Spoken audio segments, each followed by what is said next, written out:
Hey everyone, Dinman here, back with some more Dota Underlords. We're going to be playing some ranked standard mode up in Lord of Whitespire. We've got, well, pretty simple turn one. We're just going to buy everything in the pack, so we got 5 gold, and there's 5 1-cost units. So, throwing Tiny, he's a good frontline tanky guy.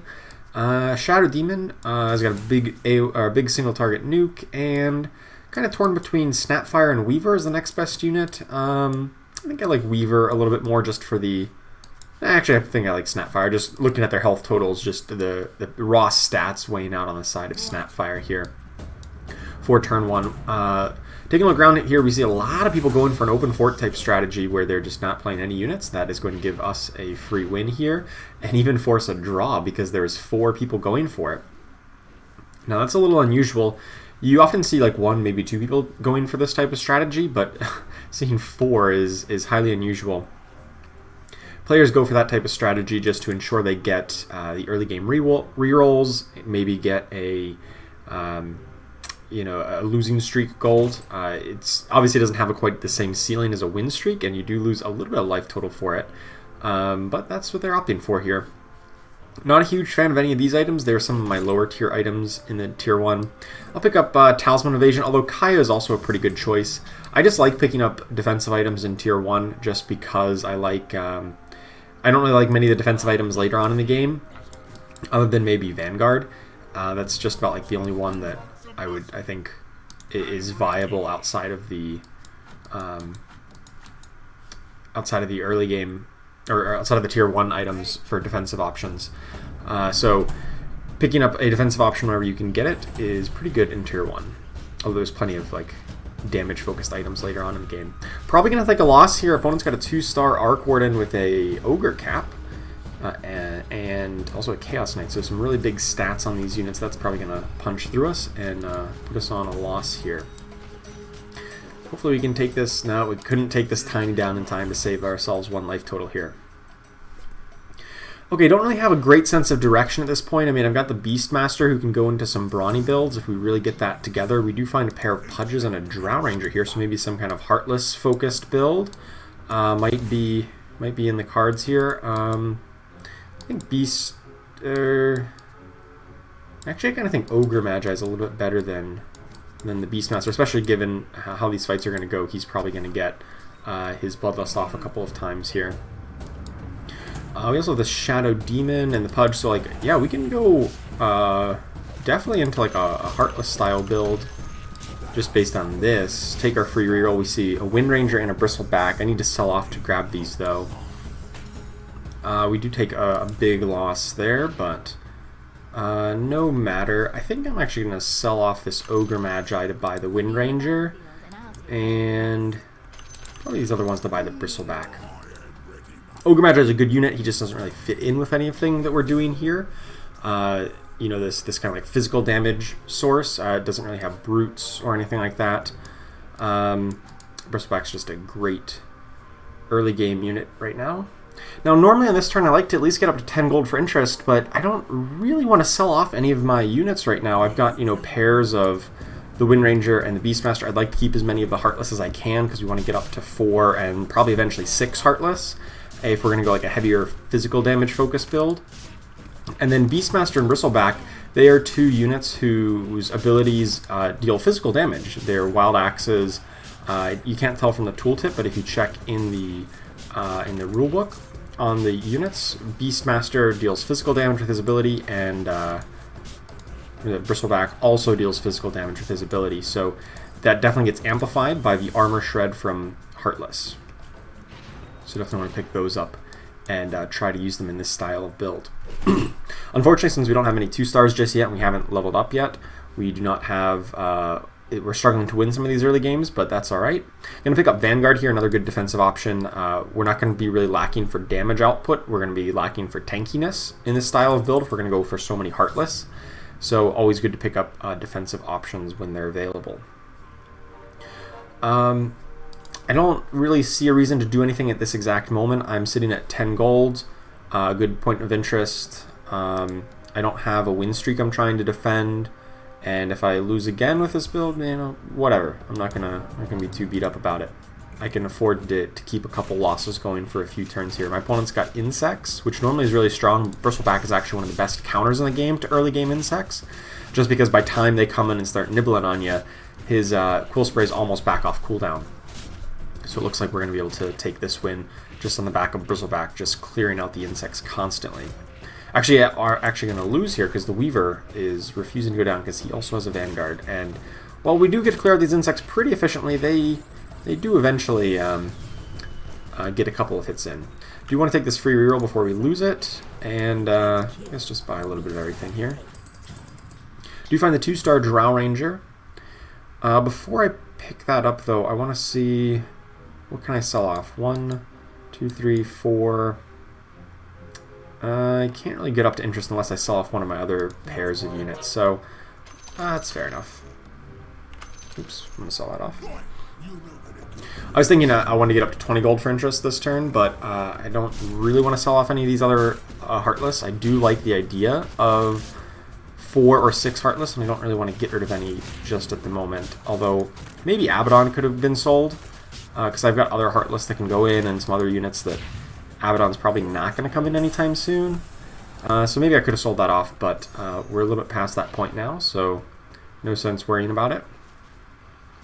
Let's take our free reroll here. We do find a second Abaddon, so maybe we were all right to hold on to that. But one of the big problems with getting these 3-cost units early on and like sitting them on your bench is that they take up a lot of gold. It takes 3 gold to get them, 9 if you combine it to a 2-star. And that's basically, 1 gold of interest that you could be gaining. If you had 10 gold saved up, you have 9 invested in this one unit. You could be just getting 1 extra gold per turn. So we actually do find the Abaddon here. We're going to pick that up to 2-star, so kind of glad I held on to that. Use that to replace the Pudge here at the moment, just for a tanky unit. And yeah, we'll sit at 20 gold for interest with 4 pairs on our bench. A little bit behind in terms of gold total. A lot of other people are up to 30. Almost everybody else in the lobby is. So our net worth is going to be lagging a bit behind. It doesn't look too much behind right now, just 54 to some 55s and 56s. But I do feel cognizant of that fact that I'm going to be a touch behind on gold, because these kind of have a tendency to snowball in a way. If you're behind a little bit early, then it's hard to get back on schedule. That being said, 2-star Abaddon is pretty strong this early on in the game, and we're seeing his impact right here, being top DPS actually with that big AoE Aphotic Shield. Alright, pick up this Lifestealer post-combat, use our free reroll. We also find the Pudge. Alright. These are pretty expensive units to be holding on to. And without finding a 2-star Bristleback, I think we may... I mean, he's good for this AoE, but I think I just need to clear some space here. No, I mean, I'm looking at my gold total, I want to get up to 30, but I really don't want to get rid of anything. Bristleback and Beastmaster are good for the physical damage, but because they do physical AoE. But that being said, it may just be better to focus on more hunters than trying to go with them. Maybe just the Beastmaster, maybe Bristleback's the odd man out, especially because we don't have a ton of brawny kills. So I'm just kind of mentally debating that. But I couldn't have sold the Bristleback for interest. But if I was at say 28, for instance, maybe I would have just sold that and grabbed it.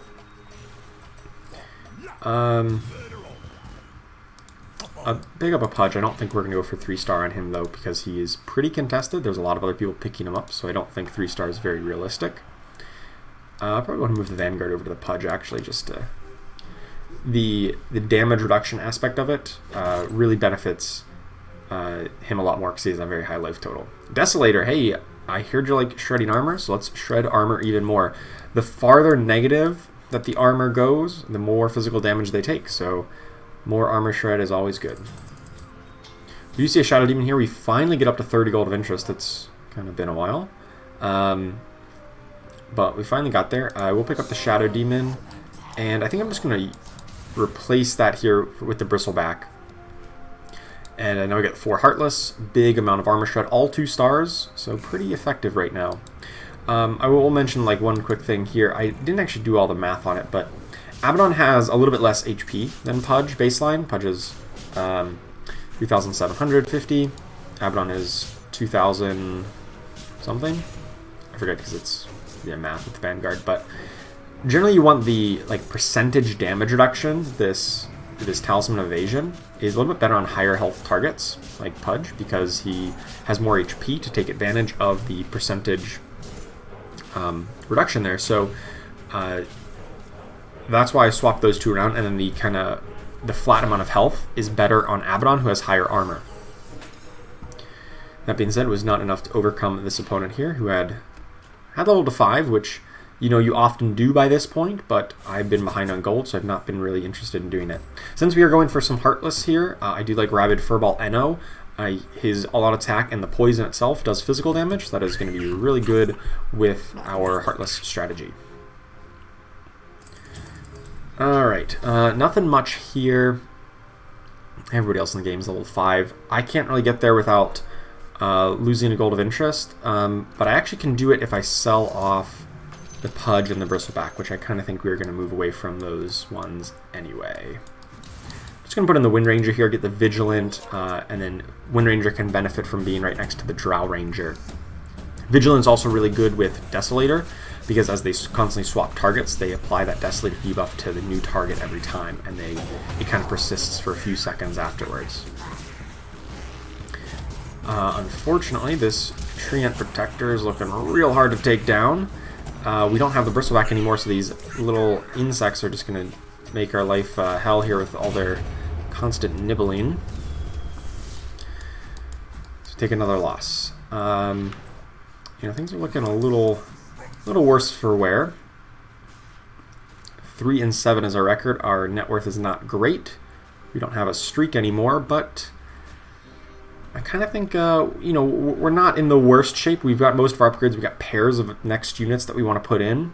So I think if we can just kind of play it safe. We don't really need to reroll too terribly much other than free ones that we get. And then we get packs like this where we just get everything all at once.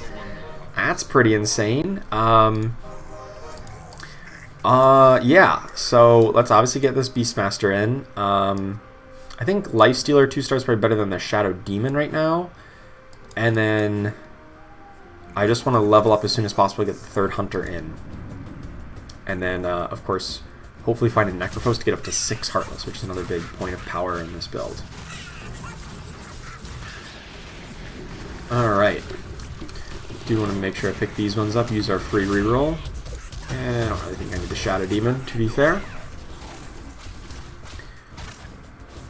I don't know if going for 3 stars on units really makes a whole lot of sense in the current meta. Just the way the game seems to be played right now is a lot of leveling up, a lot of focusing on getting 4 cost units and also some of the 5 costs, and just focus on getting to level 8, 9, and 10 as soon as possible rather than rerolling heavily for 3 stars just because the payoff just isn't quite there for a lot of them.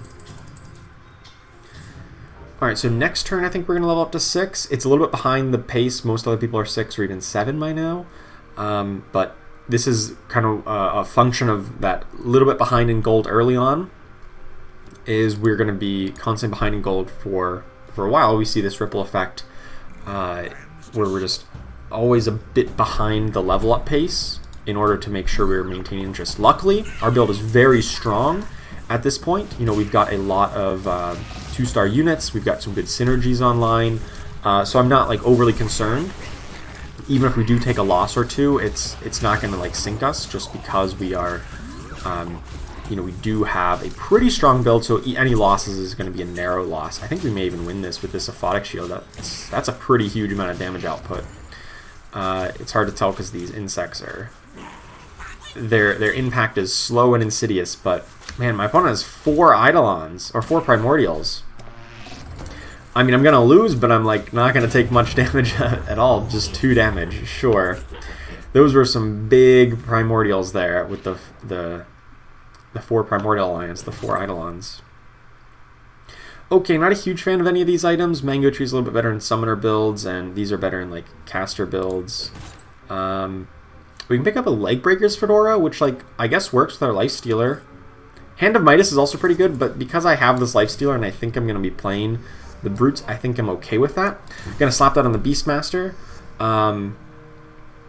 And make sure we level up, throw in a Hunter. I actually might want to throw it on Wind Ranger, so she can apply it from range, which is kind of an unusual situation. Normally, the brute debuff cannot be applied at range, but the fact that it can with the Wind Ranger is pretty cool. With you can just put it on anybody, and of course she immediately gets doomed. I still think she counted as a brute, but then she died off pretty quick. And Beastmaster kind of walks up a little forward, and based on my position, I was putting him next to the Lifestealer, so they were often going to like overlap their brute debuff, so that wouldn't have been very helpful. We do take the win. That's pretty good. Pick up an Abaddon. He's actually one of the ones that I do kind of like to pursue to 3-star, just because his Aphotic Shield is so huge. 600 AoE is really impactful, and just having a tanky frontliner like him is such a big deal. I'm actually going to adjust my position a little bit, move these guys back so they don't get blown up quite as quickly, and then have Abaddon and Pudge be up in the front line. We picked up the Templar Assassin just as another Vigilant, and in case we wanted to go like a Void Hunter, but I think we're just going to stick with a Heartless because we have so many of them, and going Void is like good against maybe this Brawny build, but against a lot of other opponents, there's not too many defensive alliances. We don't see anybody on Knights, just one person on Warriors, a lot of other people on this Hunter style build. And I think against those kind of like lightly armored and a little bit squishier opponents, against those ones, it's a little bit better to go heavier on the Heartless, because they're already kind of weak, and they don't have that bonus armor, they don't have that damage reduction, so the armor shred is going to be very impactful on them. Whereas if your opponents have lots of Knights and Warriors and defensive alliances, then the Void is going to give you more damage output, more bang for your buck there.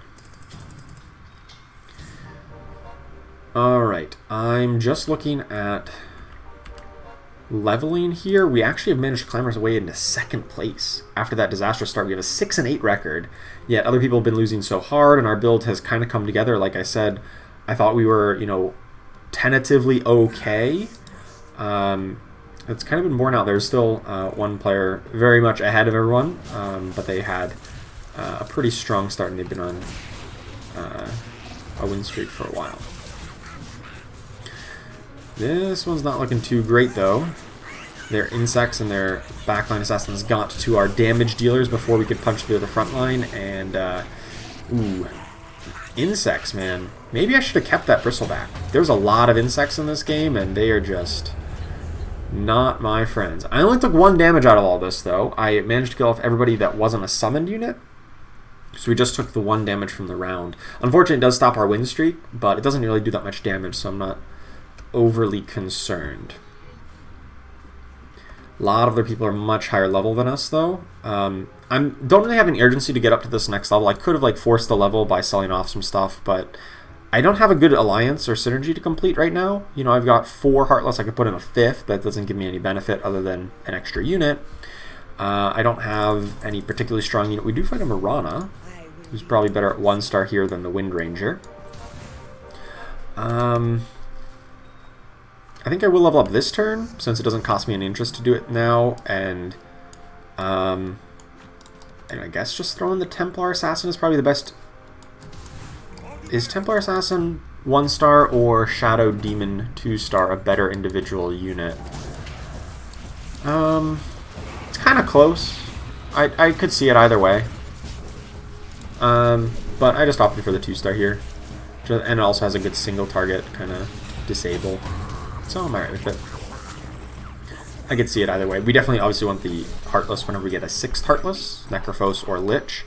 But in the meantime, a Templar Assassin might have just been an okay unit on her own.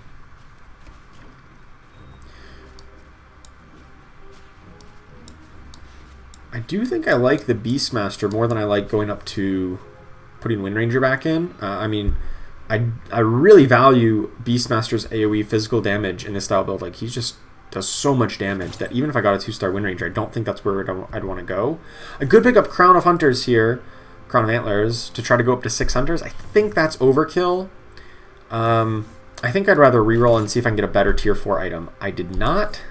I got a Scythe of Eyes, though. This is actually pretty good if I do find a Necrophos. That 10 mana per second is pretty impactful. Although hindsight, I wish I would have picked up that mechanism.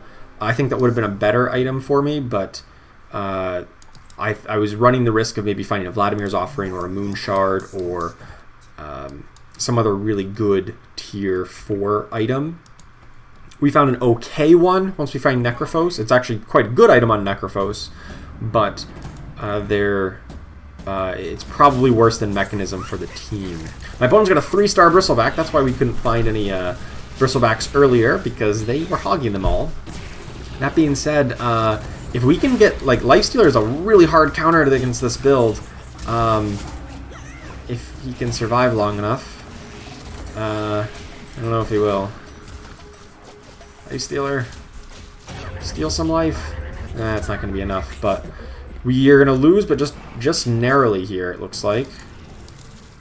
This is the build where the Void would probably be better than the Heartless, and we don't even have 6 Heartless online yet, so it's kind of understandable here. Do they have... They had 2 2-star Disruptors. Wow. Okay, that's not something you see very often. Alright, we do find the Necrophos. That is perfect. So I'm going to put him in. I'm just going to level up. It's actually the perfect time to level up. And we need to make some sell off some units here to make some gold back. Sell off the Templar. Probably Shadow Demon is not that appealing. We want to buy the Abaddon, but after interest locks in, so we'll just sit at 20 for a moment. So we got our 6 Heartless. We got our mana item on the Necrophos. We got our tanky frontline. We got our pretty much everyone 2-star except the Necro and Mirana. So I think we're actually pretty strong here. We have taken a couple narrow losses recently, but we just hit a huge power spike with the 6 Heartless. And yeah, Beastmaster just shreds through them, as these guys have so much negative armor. Not to mention the Desolate every time that hits a target. Even though my opponent has so many warriors, they still end up with negative armor. They still end up losing armor despite having 6 warriors. Like whenever the Desolator was on a target, the warrior had less than baseline armor. I forgot to buy the Abaddon. Darn it! That's what happens when you talk too much. Alright, we won't forget the Abaddon this time. I like to think this is the exact same Abaddon that I just passed up on. So, if I didn't get that one, this one when I showed up. That's how probability works, right? Alright. we're going to keep telling ourselves that and assume it's correct. Alright, now as soon as combat starts, we're going to buy the Abaddon. Also going to buy Troll Warlord just because he's a good unit. If we can get an attack speed item on him, he does a lot of physical damage. He'd obviously be insane in this style of build. Eno is about to cast All Out Attack, hit their whole team, deal tons of damage. He should just be racking up the damage output here. Also providing a lot of stuns. This build is definitely weak on the CC and the control aspect, so Eno does a lot of his stuns whenever he lands and helps this build out a lot.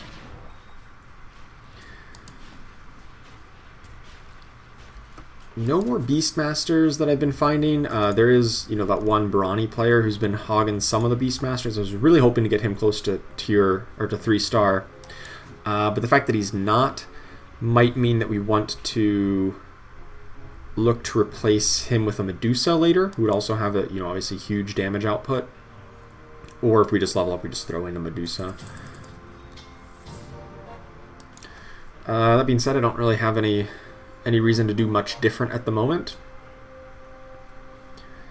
We are currently sitting in first place, despite a really bad losing streak to start, and a lot of competition for a similar-ish build. A lot of people playing Hunters, but we have one of the better ones right now. I would like to get 2 stars on some of these guys, but I'm not going to aggressively reroll down because I'm not really in any kind of danger of losing or anything like that, so I've got some time in that regard.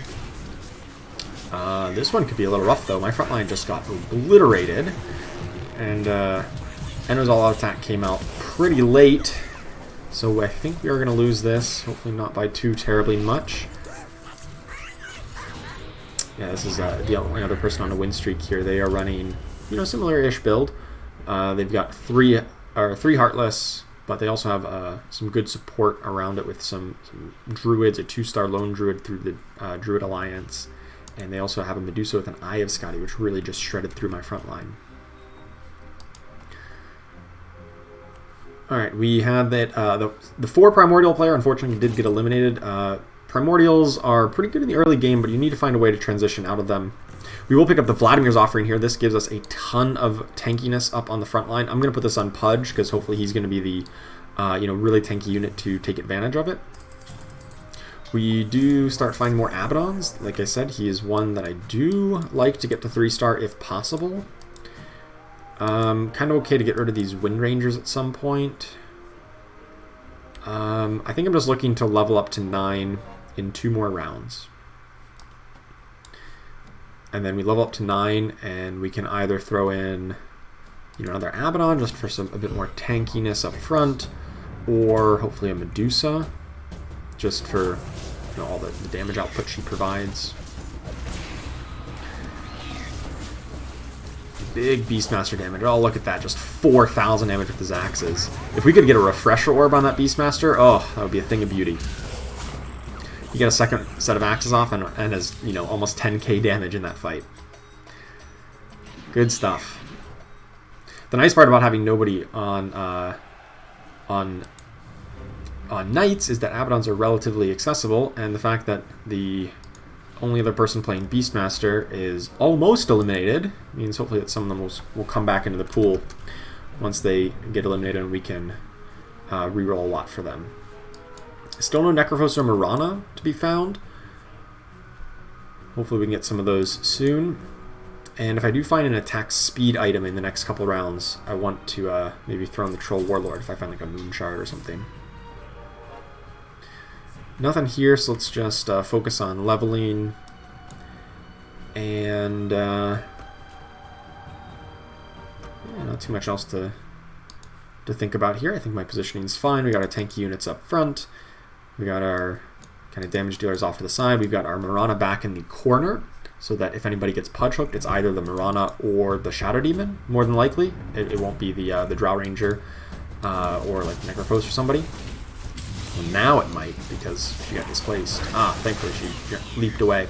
So normally you want Marana to be the one who gets hooked because she can leap away, but then in this case she leaped and then got hooked. It's a little bit awkward. And then immediately got hit by Hobgin, so she just blew up real quick. So, narrow loss here. One has a 2-star Sand King. Well, I said it was narrow, and then they got brought back Io and Tidehunter. I don't think Enno's going to do much here. 2-star Sand King. Man, that guy is big. 2-star of a tier 5 unit is very strong. Large stun doesn't... I wanted to hover over to see how much it was. 2.5 second stun, 325 AoE damage. Was that their top damage dealer? Yeah, it was. Sand King. Kind of figured he would be at 2-star there. Alright, let's level up to 9, and now it's actually makes sense to start rolling. Even though I'm in first place, I'm basically tied with the top 4. Everybody's like really similar on life total. There's a Necrophos. Can I get... well, actually, I'm just going to throw in a second Beastmaster. That seems much better. Probably could have sold off something for interest, but I was going pretty quick here. No more Wind Rangers. I probably could have sold off this Troll Warlord. Actually, 2 2-star Beastmasters is pretty good. I mean, I'd like a 3-star just so I can clear up a space for somebody else, but in the interim, this will work just fine. Unfortunately, one of them did not get a set of axes off. That would have been a huge bonus there. He got stunned by the Marana before he could do much. So we did take a big hit there. So it's going to be close here.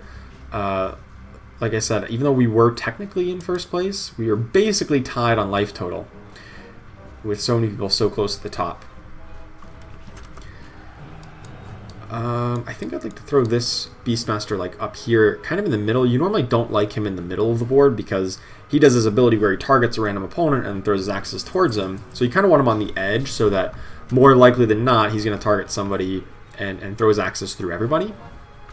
Whereas if he's in the middle, it's more likely he just throws them to, one half or the other half of the board. But in this case, I think it makes sense just because we want him to be near the Pudge for this Vladimir's Offering. Can I get anything else? I was really hoping to reroll and hit the Abaddon by selling those off. Not quite there. So still missing the Mirana 2-star, which I guess is to be expected with so many people contesting Mirana. She is such an insanely strong unit, so kind of understandable. That being said, we are looking pretty strong at the moment in this fight. NO all-out attack comes out, and we should punch right through him here. 16 damage, nice. Alright, so there's still one person ahead of us, the almighty Dollar here. They, yeah, everybody has 2-star Mirana. I don't even have a pair of them. But they are pretty good.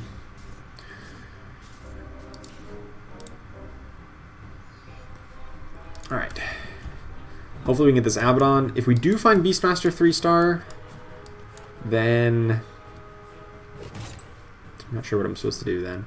I can pick up a Heart of Tarask, which is actually pretty decent. How many people are on Void? Nobody's actually on, or one person's on Void. Sure, I'll pick that up. I'll throw that on the probably on this Beastmaster who's up on the front line, just to give him a, you know, as much tankiness as possible. Or onto the Abaddon. Yep, we're gonna throw this on Abaddon. I was hoping to say, if we can find 3-star Abaddon with this Heart of Tarask, that's going to be pretty insane. He now heals, what is it, 2% of max health per second, so that's 120 health per second healed. I'll also pick up Dooms, you know, just in case we really need a unit to throw in once we get a 3-star Beastmaster, but we may not even get to that point, because the game may be over in the next couple of turns. Unfortunately, my NO got really blown up by, I think that was by a Shadow Demon ult. I was kind of surprised. I didn't think those were supposed to target Underlords. I know, like, old Sniper's Assassinate wasn't supposed to target Underlords, at least until they were the last one alive, but didn't matter. We still just run them right over. Abaddon actually top DPS. This is why I said that Abaddon 3-star is so good. His Aphotic Shield does so much damage. Like, it was the highest DPS on this board of, you know, Beastmasters and Heartless. Abaddon was top damage dealer. Not something you typically expect to see, but that's the big payoff for getting him up to 3-star. That being said, we're down to just 3 people, so I want to be a little bit more cognizant of maybe, like, target positioning. So we see... we actually have, like, really bad positioning here, I think, against this Sand King. I don't want to be in such a position where the Sand King is going to dash to the furthest target and hit literally everybody on my team. By spreading out a little bit like this, it only hits kind of half my team, you know, which still is a lot.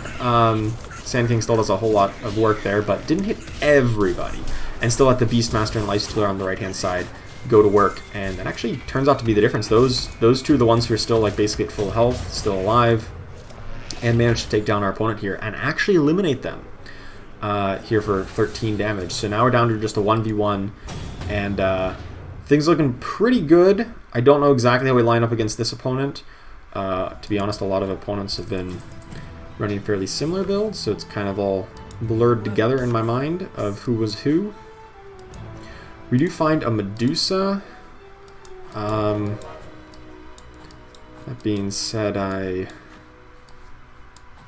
don't know if that's the most important thing right here. I think the Beastmaster is probably a bit better. I'm positioning such that we can bait their Pudge Hooks and bait their Nyx Assassin onto, you know, units that are not my Drow Ranger.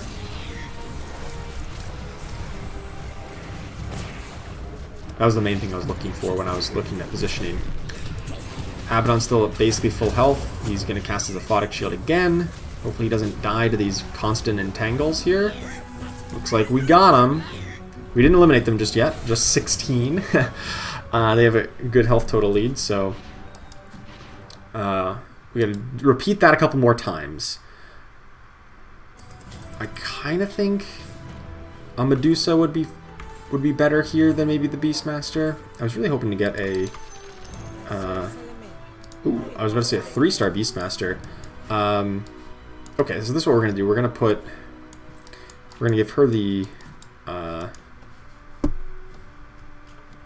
gonna gonna lock that. Give her the Desolator. All right. I guess this is probably fine. My opponent made some position adjustments, and they got a 2-star Medusa, which is gonna hurt. But we have a 1-star, so that's something. And our 2-star Mirana is a pretty big improvement as well, I think. Shadow Demon does get his cast off right before he dies. Perfect. And looks like I don't actually know if we take this win. Abaddon needs to be not stunned anymore. And yes we do. Okay. Man, this 3-star Abaddon with this Heart of Tarrasque, another 16 damage, doing a lot of work here. Pick up the Beastmaster here. Oh, right. Item. Vesture of the Tyrant's actually pretty insane in this build, right? Because we can slap that on somebody who's roughly centrally located. And, Drow Ranger. And, yeah, that's actually going to be insane. And we can now reroll and hopefully find... Beastmaster. No such luck. Alright, let me just double check positioning here. Yeah, I'm just going to shift everybody over this way. Oh, I don't know if I got it correct here. Because I know their Medusa moved to this side. Oh, crap. Maybe that wasn't ideal. Now they're too heavily focused on the Abaddon. He might get enthralled here. He's going to survive just long enough to get enthralled. No! Oh, that's bad. That being said, the rest of our board is winning. So if we can take down our own Abaddon here, I think we do win. Looks like we do. Okay. Yeah, I think I maybe missed that positioning, but that was just because, they made some last-second adjustments. So I could have done it better if I was, maybe paying a bit closer attention. Or was a little bit faster on that clicking. But anyway, we got the win with 6 Heartless. So, Void Hunters is one great way of playing right now in the current meta. But if that doesn't work out, sometimes Heartless is better. Unfortunately, I do think Hunters are just like the strongest build right now in either variant. They're both very, very strong. Abaddon 3-star, also very, very good. Extremely powerful for a 3-star unit. Most of them, you're not really looking to 3-star, but Abaddon and, to an extent, Beastmaster in this style of build, you really want to get up to 3-star. So, hope you enjoyed it. Thank you so much for watching, and I will see you next time.